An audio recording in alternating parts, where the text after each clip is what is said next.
তাদের নতুন দল জন্ম নেওয়ার সাথে সাথেই তাদের দলের কেন্দ্রীয় নেতা হয়ে গেছে আওয়ামী লীগের একজন নেতা, আওয়ামী লীগের একজন পোস্টেড নেতা।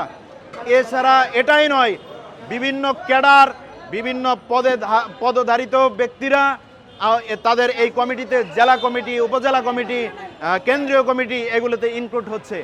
আমরা মনে করেছিলাম যা তার উল্টোটা ঘটছে, তারাই এখন আওয়ামী লীগকে পুনর্বাসনে ব্যস্ত হয়ে গেছে।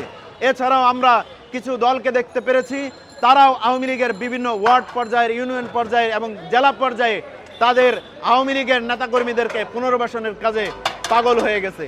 ইতিমধ্যেই তারা আবার তাদের পক্ষে সাফাই গাওয়া শুরু করেছে। গত কয়েকদিন আগে আপনারা গণমাধ্যমে দেখেছেন যে একজন ডিসিকে ফুলের শুভেচ্ছা দিচ্ছে 3 জন ছাত্রলীগের, যুবলীগের নেতাকর্মীদেরকে সাথে নিয়ে, এমন কিন্তু গণমাধ্যমে ভাইরাল হয়েছিল। এই যে দলগুলো তারা আওয়ামী লীগকে পুনর্বাসনের দায়িত্ব নিয়েছে, আমরা বলতে চাই বাংলাদেশের নাগরিকদেরকে সচেতন থাকতে হবে। এই সকল দলকে যদি আপনারা সমর্থন দেন, আওয়ামী লীগকে পুনরায় প্রতিষ্ঠিত করা হবে, আওয়ামী লীগকে পুনর্বাসিত করা হবে। অন্তর্বর্তীকালীন সরকারকে বলছি, কঠোর হস্তে দমন করতে হবে এই সকল দলের এই যে অপকর্মকে। এগুলো যদি আপনারা না করতে পারেন, আপনাদেরকেও আগামীর বাংলাদেশ থেকে বিতাড়িত করবে এদেশের জনগণ। তখন আপনারা ইউরোপ, আমেরিকায় গিয়ে সিরা প্যান্ট, সিরা গেঞ্জি গায়ে দিয়ে ঘোরাফেরা করতে হবে। আমাদের কাছে কিছুদিন আগে বুলি ফুটিয়ে শুনিয়েছে যে নাগরিক কমিটি শুধুমাত্র প্রেসার গ্রুপ, মিথ্যাচার করেছে। বাংলাদেশে যদি প্রেসার গ্রুপ হিসেবে থেকে থাকে তাহলে বলতে হবে একমাত্র হেফাজতে ইসলাম প্রেসার গ্রুপ। তারা দীর্ঘ প্রায় 1.5 যুগ যাবৎ বাংলাদেশে প্রতিষ্ঠিত একটি অরাজনৈতিক দল হিসেবে তারা প্রতিষ্ঠিত পেয়েছে, কিন্তু তাদের কোনো রাজনৈতিক চিন্তা ভাবনা নেই। 6 মাস আগে তারা একটি প্রেসার গ্রুপ হিসেবে তাদেরকে মানুষের সামনে উত্থাপন করে 6 মাস পরে এসে সেটাকে রাজনৈতিক দল হিসেবে তারা ঘোষণা দিয়েছে। তাই জাতির সাথে তারা তামাশা করেছে, মিথ্যাচার করেছে। এই ধরনের মিথ্যাচারকারী তাদের কাছ থেকে জনগণ কি পাবে আমার জানা নেই। তবে হ্যাঁ, আরেকটি কথা বলতে চাই, তাদের কোনো সফলতা আমরা এই 6 মাসে দেখতে পাইনি।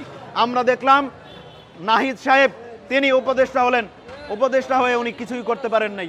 সেখান থেকে ব্যর্থতার দায় মাথায় না নেওয়ার কারণে তিনি সেখান থেকে পদত্যাগ করলেন, আম খাইলেন কিন্তু আটি ফেরত দিলেন।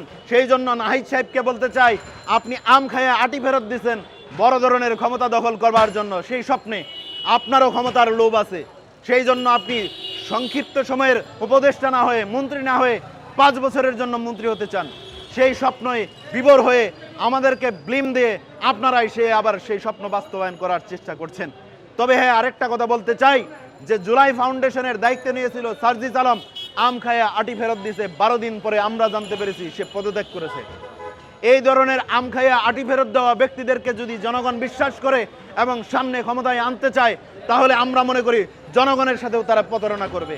তাই জনগণকে সিদ্ধান্ত নিতে হবে কাকে তারা বিশ্বাস করবে, কাকে তারা ভোট দেবে, কাকে তারা ক্ষমতায় আনবে, কার হাতে দেশের দায়িত্ব তুলে দেবে। এই বিবেচনার দায়িত্ব একমাত্র জনগণের কাছে তুলে দিলাম। ধন্যবাদ।